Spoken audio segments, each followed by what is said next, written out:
Jean-Benoît Proviol et je vous présente Vanina Decelle. Donc aujourd'hui, on vous voit pour parler un petit peu de l'audition et l'objectif de cette conférence, c'est de vous donner envie de vous occuper de votre audition. Donc voilà. Alors, je vous propose du coup de regarder ce thème avec le plan suivant. Donc parler de l'audition de façon générale dans le monde et pourquoi pas en France. De se présenter notre entreprise rapidement, et puis après de parler des bénéfices d'une bonne prise en charge de son audition, ce qui nous permettra d'enchaîner sur la réforme 100% santé. Si vous ne la connaissez pas encore, on vous en parlera. Et puis après, on vous parlera des solutions auditives classiques et un petit peu plus spécifiques avec Madame Decelle sur l'implant cochléaire. Voilà. Alors, on va commencer par partir d'un petit peu loin. Donc, dans le monde, on a 1 milliard de personnes qui sont concernées par des problèmes d'audition. Et si on fait un constat, il y a seulement 8% des personnes qui sont malentendantes qui sont appareillées. Donc là, c'est au niveau mondial. Si on regarde au niveau français, donc au niveau français, on a quand même 10 millions de personnes malentendantes en France. Et on a aujourd'hui un taux d'appareillage de 45%. Alors 45%, c'est mieux qu'il y a 20 ans. On était bien en dessous, mais ce n'est pas encore tout à fait aux objectifs qu'on s'est fixés, notamment dans le cadre de la réforme 100% santé, et si on se compare aussi aux pays nordiques. L'objectif étant aujourd'hui de vous sensibiliser à la prise en charge de votre audition. Si on rentre un peu plus dans le détail de cette répartition, donc on voit que plus la difficulté auditive est importante, plus le taux d'appareillage est fort, mais on a un gros travail à faire sur les pertes d'audition modérées, légères et même moyennes. Donc du coup, je dirais, c'est pour ça qu'on va vous en parler un peu plus en détail. Donc, notre entreprise, aujourd'hui, nous sommes des audioprothésistes indépendants sur plusieurs départements, principalement dans la Loire et dans la Haute-Loire. Aujourd'hui, Audio Solutions, c'est une enseigne qui a une dimension régionale et on va faire un focus un petit peu sur les solutions auditives dans la Loire. Donc, je vous présente sur les différentes photos Madame Joly. Donc, on est là-dessus avec Madame Decelle. Il y a Monsieur Andréo, Madame Mathieu et Monsieur Bonnefoy. On est sur des villes comme Saint-Étienne, Montbrison, Andrézieux, mais on est également plus récemment à Aurec-sur-Loire ou Saint-Just-Malmont, proche de la Loire. Voilà. Alors, on va parler maintenant finalement des bénéfices de l'appareillage auditif. Alors, pourquoi finalement parler de l'audition? Eh bien, en fait, l'objectif, comme je vous le disais, c'était de vous donner des arguments, des explications, pourquoi est-ce qu'il fallait prendre en compte d'avoir une bonne audition. Eh bien, petit rappel du fonctionnement d'une oreille. Alors, le son, en fait, il vibre, il va être capté par le pavillon, il va être transmis, il va traverser le conduit auditif, il va faire vibrer le tympan va faire vibrer les osselets vont amplifier cette vibration pour aller jusqu'à la cochlée. Cette vibration dans la cochlée va faire vibrer un liquide et on a des petites cellules qui s'appellent les cellules ciliées qui vont rentrer en vibration et transformer cette vibration mécanique en un flux nerveux pour le cerveau. Et c'est là que ça devient intéressant, c'est que finalement le son, c'est quelque chose qui est transmis au cerveau. Donc, ça me permet de vous parler du coup des conséquences d'une perte d'audition qui ne serait pas traitée ou pas suffisamment bien traitée. Donc là, c'est un exemple qu'on a noté. Si on a une perte d'audition, donc là, on a une perte d'audition par exemple sur les fréquences aiguës, on voit que la courbe baisse un petit peu. Et bien en fait, les signaux sonores ne sont pas envoyés au cerveau avec suffisamment d'intensité. Du coup, comme il n'y a pas assez d'intensité, le cerveau compense. Le fait de compenser, ça crée une fatigue. Et cette fatigue, après, ça peut entraîner aussi un retrait social et ça entraîne du coup une accélération des problèmes de santé. Donc là, c'est un petit peu schématique, mais ça nous permet de voir qu'une perte d'audition, au départ qui semble un petit peu anodine, eh bien en fait, elle peut avoir des conséquences. Aujourd'hui, on s'appuie sur des études internationales, et notamment aussi une étude française, faite entre 2013 et 2016 par Hélène Anieva, qui ont démontré, on va dire, l'intérêt de bien prendre en charge une gêne d'audition. Alors, qu'est-ce qu'elles ont démontré? Elles ont démontré un lien entre la perte d'audition et le déclin cognitif. En fait, ce que ça veut dire, c'est que quand on ne stimule pas bien son audition, eh bien, on perd un peu plus vite. Et ce qui a été surtout remarquable, c'est que dans cette étude menée sur plus de 10 000 personnes sur de nombreuses années par Hélène Anieva, c'est qu'on a eu, en fait, l'impact de se rendre compte que quand on positionnait un appareillage auditif, eh bien, on freinait ce déclin cognitif. Donc en fait, le fait de porter une aide auditive, c'est-à-dire de combler ce manque, eh bien, ça permettait de ralentir les problèmes liés à ce manque. Donc c'était un argument vraiment intéressant pour, on va dire, se motiver à s'occuper de son audition. Parce que vous l'aurez compris, aujourd'hui, on est là pour vous parler de bien prendre en charge vos problèmes auditifs s'il y en a qui en doutaient encore. Donc finalement, mieux entendre, c'est simplement mieux vivre. Alors là, on a mis quelques petits post-it. Mieux entendre, c'est améliorer sa condition physique. Mieux entendre, c'est améliorer sa vie sociale. Mieux entendre, c'est permettre de savourer chaque instant de la vie. En fait, si vous voulez mieux entendre, c'est finalement mieux vivre. Voilà. Du coup, on va enchaîner donc sur la réforme 100% santé, parce que finalement, cette réforme 100% santé, elle est liée aussi à ces études qui ont démontré l'intérêt de porter un appareillage auditif, parce que ça avait un bénéfice sur la santé générale. Et donc, l'État a mis en place cette réforme en 2019. Alors, premier constat, on met un petit peu de temps à envisager le premier appareillage. En moyenne, en France, le premier appareillage intervient à l'âge de 72 ans. L'autre élément, c'est qu'entre le moment où on prend conscience qu'on a un problème d'audition et le moment où on commence à trouver une solution, et bien en fait, il se passe 6 années. Donc souvent, on prend un petit peu trop de temps pour réfléchir. Donc c'est aussi aujourd'hui, le but, c'est de vous donner envie de prendre en compte ce sujet un peu plus rapidement. Et finalement, le taux d'appareillage a bien progressé depuis la mise en place de la réforme, parce qu'il était de 30% en 2012, et il est passé aujourd'hui, en 2022, à 45%. Donc je dirais que la réforme a eu un impact très positif. Et puis le parcours de soins, qu'est-ce que c'est aussi pour quelqu'un qui a un problème d'audition? Ça peut être déjà d'en parler, de faire un dépistage, évidemment de passer par le médecin ORL. Donc c'est indispensable de voir un ORL dans le cadre du premier appareillage. Et puis après, si l'ORL prescrit un appareillage, de voir des audioprothésistes qui vous proposeront un essai gratuit sans engagement de 1 mois. Donc ça permet vraiment de mettre l'appareillage à l'épreuve de votre quotidien. Du coup, cette réforme 100% santé, on pourra en reparler peut-être dans les questions tout à l'heure, mais qu'est-ce que c'est? C'est que, je dirais, on a une solution auditive qui existe sous toutes les formes, qui est prise en charge intégralement. Donc dans le cadre de la réforme 100% santé, il y a quand même une condition, c'est qu'il faut que la mutuelle auquel la personne a souscrit ait un contrat responsable. C'est la plupart des mutuelles aujourd'hui en France. Aussi sur le niveau des appareils un peu plus perfectionnés, la classe 2. Donc la classe 1, c'est la prise en charge intégrale. La classe 2, ce sont les appareils avec plus d'options. Et bien les remboursements ont aussi beaucoup progressé. Par exemple, la sécurité sociale, il y a 5 ans, prenait en charge 120 € par appareil. Maintenant, ils prennent en charge 240. Donc en fait, ça a doublé. Et du coup, la plupart des mutuelles aussi ont doublé leur remboursement.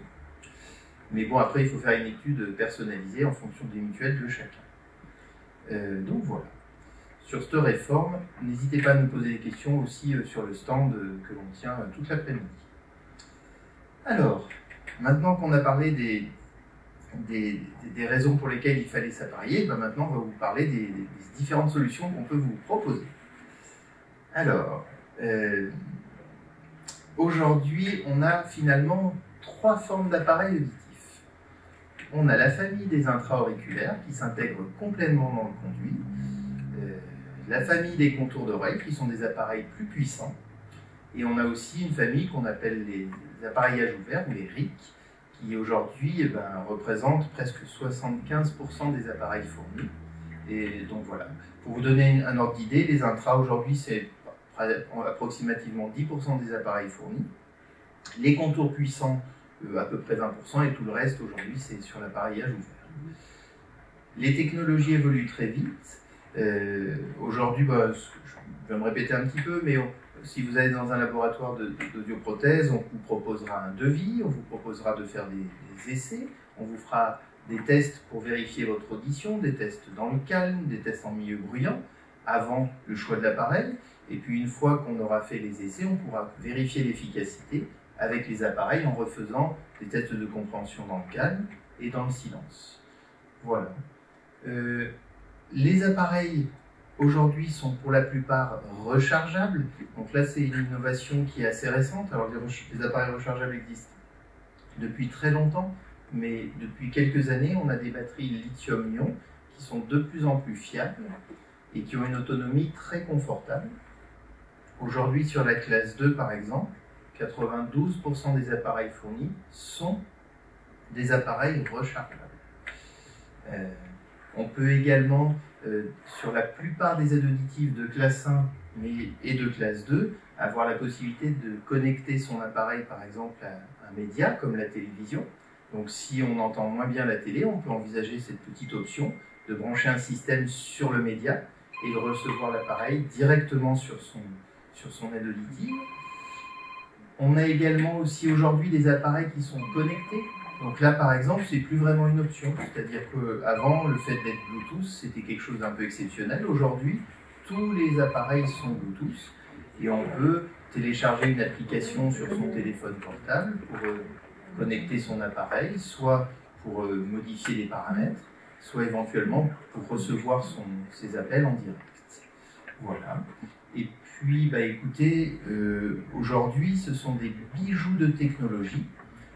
On a même introduit dans les nouvelles aides auditives la notion d'intelligence artificielle. Donc, on a finalement 4 piliers pour régler un appareil auditif. Le premier, c'est de bien ajuster le volume. Le deuxième pilier, c'est de gérer finalement les fréquences. Quelqu'un qui a une perte dans les graves, les médiums et les aigus, on peut vraiment bien ajuster aujourd'hui. On va faire attention sur le troisième pilier à ne pas mettre l'appareil trop haut, donc limiter ce qu'on appelle le niveau de sortie pour pas que l'appareil soit inconfortable. Et puis le quatrième pilier, c'est celui qu'on utilise le plus aujourd'hui, c'est ce qu'on appelle les algorithmes ou l'intelligence artificielle. C'est la capacité que va avoir l'appareil à prendre des décisions par lui-même en fonction des paramètres qu'on lui aura donnés. Donc voilà. Donc voilà, on va continuer du coup et je vais passer la parole à Madame de Selle sur une partie un petit peu différente, sur l'implant cochléaire. Bonjour à tous. Alors moi je suis Vanina de Selle, je suis audioprothésiste dans la Plaine, Andrézieux, Sury et Montbrison. Et je suis aussi les mardis au CHU pour régler les implants cochléaires tous les mardis et faire des audiométries. Donc moi je vais vous parler des implants cochléaires. Je ne sais pas s'il y a beaucoup de personnes qui connaissent des patients peut-être implantés. Donc l'implant cochléaire arrive quand on a un échec d'appareillage auditif et quand on a une surdité profonde bilatérale. Aujourd'hui, avant la chirurgie, avant qu'on passe à l'implant cochléaire, il faut un échec d'appareillage auditif. Quand on a un échec d'appareillage auditif, on prend une décision et on va consulter dans un centre d'implantation comme il y a au CHU à l'hôpital Nord, où on fait un bilan pré-implant avec toute une équipe pluridisciplinaire qui va vous permettre de passer pas mal d'examens pour vérifier que vous soyez bien apte à porter un implant cochléaire. Puis il y a la chirurgie qui dure environ 2 heures, qui est toujours réalisée dans le centre d'implantation. 1 mois après la chirurgie, on active, on appelle ça l'activation, on pose le processeur sur la partie interne En fait, l'implant cochléaire est composé d'une partie interne qui est faite par la chirurgie et d'une partie externe qu'on appelle le processeur. Et nous, après, on règle le processeur sur la personne. Et donc, effectivement, ça nécessite beaucoup de réglages et un suivi régulier pendant au moins au départ très très souvent, puis après tous les 3 mois, puis tous les 6 mois. Et il y a aussi un suivi orthophonique qui permet de rééduquer l'écoute et la sensibilisation à la perception de la parole et des bruits. Voilà. Est-ce que vous avez des questions concernant l'appareillage auditif? Vous êtes arrivé à la fin de votre propos? Oui, absolument. Écoutez, je reprends le micro pour pouvoir le transmettre dans la salle, si jamais vous avez des questions. Vous avez le droit de poser tout type de questions. Vous avez dit 45% de la population malentendante. Voilà. 45% de la population malentendante aujourd'hui bénéficie d'un appareillage auditif, contre 30% en 2012. Donc il y a eu vraiment une prise de conscience et un travail effectué sur l'amélioration du taux d'appareillage. Comment ça s'explique? Alors ça s'explique... Parce que les appareils sont peut-être plus faciles à porter, on dédramatise aussi autour de ce sujet. Eh ben, vous avez raison, je pense qu'on dédramatise autour du sujet. D'ailleurs, l'occasion aujourd'hui de vous parler de ceci, c'est encore une façon de le dédramatiser. Il y a aussi d'énormes progrès en audiologie qui ont été faits. Alors, je vais vous parler d'il y a 15 ans. On avait des aides auditives, par exemple, qui avaient 2 canaux de réglage. Donc en fait, on avait deux fréquences de coupure, donc on pouvait dire peut-être qu'il y avait 4 canaux. Aujourd'hui, on va avoir des appareils auditifs avec une bande passante qui va aller jusqu'aux 12 000 Hz et on va avoir 48 canaux de réglage. En gros, on a vraiment une amélioration du confort et de la clarté sonore grâce au progrès technologique. Donc il y a ça. Et puis aussi, cette réforme 100% santé a soulevé un des freins qui était le reste à charge. C'est-à-dire qu'aujourd'hui, la classe 1, c'est un appareillage de très bonne qualité qui est intégralement remboursé. Et ça, c'était quand même un frein, le fait qu'il y ait un reste à charge qui pouvait de temps en temps bloquer. Alors, c'est pas le seul, mais c'en est un qui était important. Donc effectivement, le levier financier, en tout cas, est un peu contourné par cette réforme. Tout à fait. Okay. Est-ce que vous avez des questions dans l'Assemblée? Oui, madame. Monsieur ensuite, je vous ai vu. Priorité à madame. Merci. Bonjour. Je voudrais savoir comment sait-on si on est un peu sourd? Quand on fait répéter, ça dépend qui? On n'entend plus. Alors, est-ce que vous avez entendu toute la conférence? C'est déjà un bon début. Alors, justement, comment faire? Vous venez de donner la réponse. Je vous propose de faire un dépistage. C'est-à-dire aujourd'hui, alors peut-être pas aujourd'hui, mais vous pouvez aller dans un laboratoire d'audioprothèse toute l'année. Le dépistage est gratuit, il dure à peu près 20 minutes, un quart d'heure. Vous pouvez aussi consulter un médecin ORL, et du coup, c'est comme ça qu'on se rend compte. Après, il peut y avoir des indices, c'est que souvent, nous-mêmes, on est moins bien placés pour savoir si on entend moins bien, mais on peut avoir des proches qui nous le font remarquer, et quand on a comme ça quelques remarques, eh ben, il faut aller se faire dépister. Et c'est vraiment l'objet de cette conférence, c'est de vous inciter à prendre en charge votre dépistage le plus vite possible, parce qu'on favorise les résultats. Plus on va prendre l'appareillage de façon précoce, meilleur sera le cerveau auditif, parce que c'est une des choses finalement qu'il faut comprendre, c'est que on n'appareille pas l'oreille, on appareille le cerveau auditif. Justement, moi j'ai une question peut-être qui complète, parce que parfois les personnes se rendent compte en écoutant la télévision qu'ils entendent moins bien. Alors par exemple, on entend beaucoup la musique, mais alors très peu les paroles. Je vous pose une question sociétale. Alors, est-ce que ça c'est un signe ou pas? Alors, ou c'est peut-être simplement le réglage des chaînes, hein, ça peut être un signe. Ça peut être un signe, mais en fait, je dirais, l'avantage de... Ça, c'est Jean-Jacques Goldman qui disait ça. Hein. Il suffira d'un signe. Eh bien, faites un dépistage. Alors, faites un dépistage.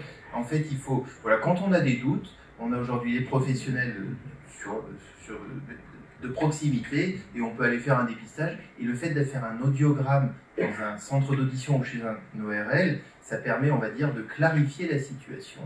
Soit on vous incite à faire le parcours de soins, par exemple, si on détecte une gêne d'audition et vous pouvez aller voir un ORL, soit on vous rassure et on vous dit bah, revenez nous voir si vous voulez dans 2 ans, par exemple. Très bien. Je passe la parole à monsieur, puis je reviens vers vous, et puis je vous ai vu. Hein. Ah non, finalement, vous ne voulez plus poser de questions. Ah bon, d'accord. C'était vous. Donc c'était monsieur. Merci. Est-ce que, enfin, l'un des problèmes des porteurs d'auxiliaires auditifs, ce qui est mon cas, c'est dans les environnements collectifs. Donc on est complètement à l'abri des conversations. On n'entend plus rien. Et est-ce qu'il est envisagé de progresser dans ce domaine? La séparation, ça, les sons, le tri sélectif que fait normalement l'oreille qui se passe bien, on l'a plus. Pardon. Donc, en gros, il a l'impression d'être dans un aquarium quand il est en groupe. Voilà. Il nage. Merci monsieur pour votre question, parce qu'effectivement, on a progressé dans les aides auditives dans plein de domaines. Donc, on a progressé parce que les appareils d'avant, ils étaient gros. Ils sifflaient, il y avait du Larsen, ils étaient pas très fiables. Voilà. Aujourd'hui, les appareils sont de plus en plus fiables, de plus en plus confortables. Et ce domaine de l'écoute en milieu bruyant, on va dire, c'est le sujet sur lequel travaillent tous les ingénieurs aujourd'hui et sur lequel les fabricants progressent. Alors, il y a 2 manières de voir ça, c'est que il y a du progrès technologique, mais il ne faut pas trop attendre du progrès, parce que, on va dire, c'est-à-dire qu'on repousse les choses. Le plus important pour mieux comprendre en milieu bruyant, c'est de prendre le dépistage le plus tôt possible. Parce que nous, quand on appareille quelqu'un qui arrive avec 30% de perte, on lui redonne, en faisant des tests en milieu bruyant, quasiment une oreille, comme s'il avait 25-30 ans, j'exagère un petit peu, mais on va dire on a de très bons résultats en milieu bruyant. Par contre, si la personne arrive à 60% de perte, et ben là, on va être très limité sur les résultats en milieu bruyant. Et là, la technologie, on va dire, elle fera du mieux qu'elle peut. Alors, il y aura sûrement des progrès dans les années qui vont venir. Alors, il y a aussi des alternatives. C'est-à-dire que, par exemple, on appareille des gens qui sont actifs, ou qui sont, par exemple, impliqués dans des associations ou dans des mairies et qui ont des réunions assez souvent. Donc, on peut externaliser de l'aide auditive la prise en charge de l'environnement bruyant. Donc, vous avez 2 oreilles et vos 2 appareils, on va dire, ils vont détecter les différences entre le bruit et la parole entre vos 2 oreilles. Sauf que ça fait finalement seulement 2 capteurs. On peut aujourd'hui avoir ce qu'on appelle des microphones de table. Donc c'est pareil, c'est une petite option. C'est un petit boîtier qu'on peut poser sur une table de réunion. Il va y avoir 8 microphones. Et ce boîtier va traiter l'environnement sonore de manière plus efficace parce qu'il y a 8 capteurs qui vont traiter le son. Alors ça ne se sort pas toutes les 5 minutes, ce genre de boîtier, mais par exemple pour les personnes qui font des réunions ou qui sont dans une mairie avec régulièrement des réunions, ben ça leur permet d'améliorer en milieu bruyant. Et finalement, ils arrivent à entendre une conversation qui est à l'autre bout de la pièce, qui devait rester secrète. Ce monsieur est un peu bizarre quand même. Monsieur, vous avez une question? Une question difficile. Les acouphènes. Visiblement, d'après l'assistance, le A témoigne de vécu. C'est une question difficile, mais c'est une question qui concerne beaucoup de personnes. Alors là, sur les acouphènes, c'est vrai qu'on n'en a pas parlé pendant la conférence, on s'est posé la question.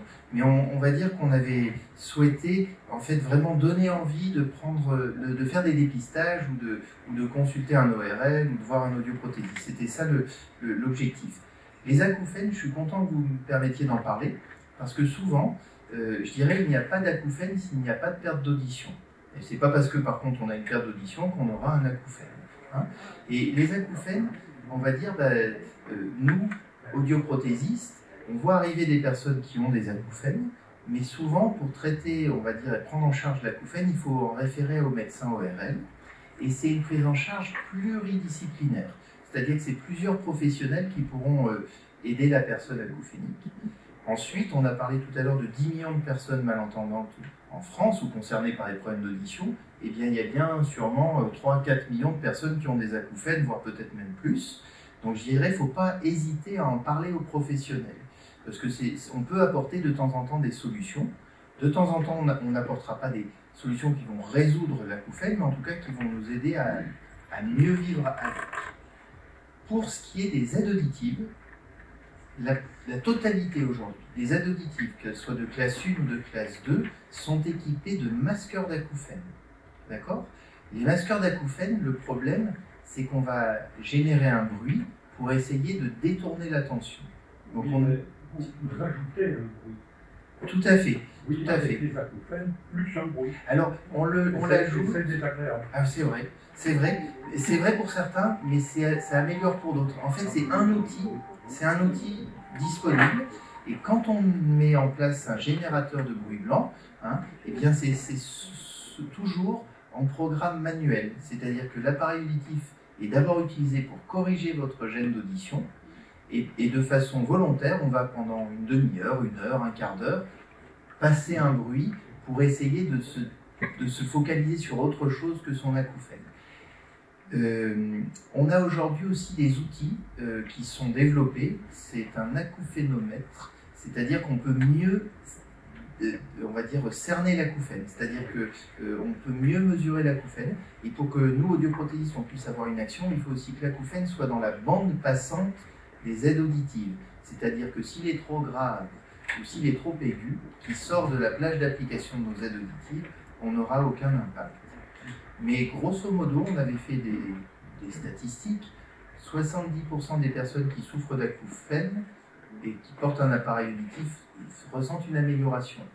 30%, ça ne change rien. 70%, on a une amélioration. Alors, c'est vrai que c'est mieux d'être dans les 70% que dans les 30%. Mais n'hésitez pas à nous en reparler si vous voulez sur le stand, pour qu'on rentre un peu plus dans le détail, si vous le souhaitez. On rappelle, tous les intervenants de nos conférences ont également un stand au salon qui est situé de l'autre côté. On prend une dernière question, et puis après, nous passerons à la conférence suivante. Vous avez bien fait de vous manifester. Oui, alors vous avez fait appel aux malentendants, aux sourds. C'est gênant. Dans un mot, dans l'autre, c'est gênant.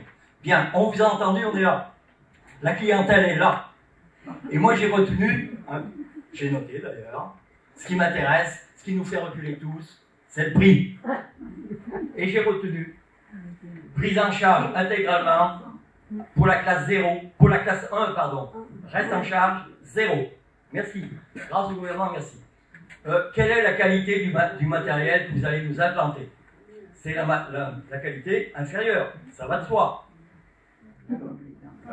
Alors, j'ai fini, merci. Merci monsieur, merci beaucoup d'avoir relevé ceci, parce qu'effectivement la réforme 100% santé, on va dire pour nous dans l'audiologie, c'est une réforme qui est, je pèse mes mots, extraordinaire.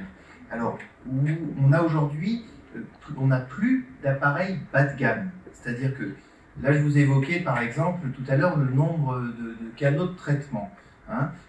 Aujourd'hui, sur le panier 100% santé, déjà il y a toutes les formes. On a les intras, les appareils contours et les RIC. Donc on peut appareiller tout le monde.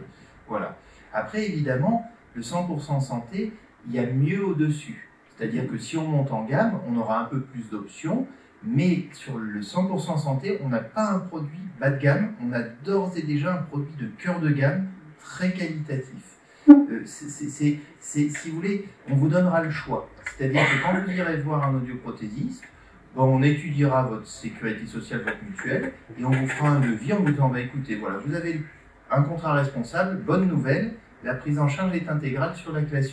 Mais, si vous souhaitez monter en gamme, vous avez un devis avec un reste à charge qui est de temps. Donc vous aurez le choix. Mais aujourd'hui, les appareils 100% santé sont de bons produits. Ce n'est pas un entrée de gamme. Il n'existe plus d'entrée de gamme sur le territoire français. Ça ne veut pas dire que les fabricants n'en ont plus, mais c'est qu'aujourd'hui, l'État ne les référence plus. C'est-à-dire qu'aujourd'hui, les fabricants, pour vous donner un ordre d'idée, le produit 100% santé que je fournis aujourd'hui, c'est un produit que j'aurais pu vendre dans les 2800 € il y a 4 ou 5 ans. Et aujourd'hui, c'est un produit qui est intégralement pris en charge. Donc voilà. Mais c'est une bonne question et je suis content d'y répondre. Pour autant, sur le marché français, hein, et on a refait nos statistiques personnelles, mais on est à peu près comme le marché français, on est à 34% d'appareils classe 1 et le reste est en classe 2. C'est-à-dire que les 2/3 de nos patients choisissent un appareil avec un peu plus d'options. Mais 30% prennent un appareil de classe 1 et c'est très bien. Bien, écoutez, merci pour ces précisions. Jean-Benoît Proriol, vous êtes audioprothésiste et fondateur d'Audio Solutions, dont on retrouve le stand de l'autre côté, on l'aura compris, un marché visiblement à prendre. Et puis Vanina Decelle, qui est audioprothésiste. Je crois que grâce à votre intervention, on va pouvoir dormir sur nos 2 oreilles. Alors on peut les applaudir.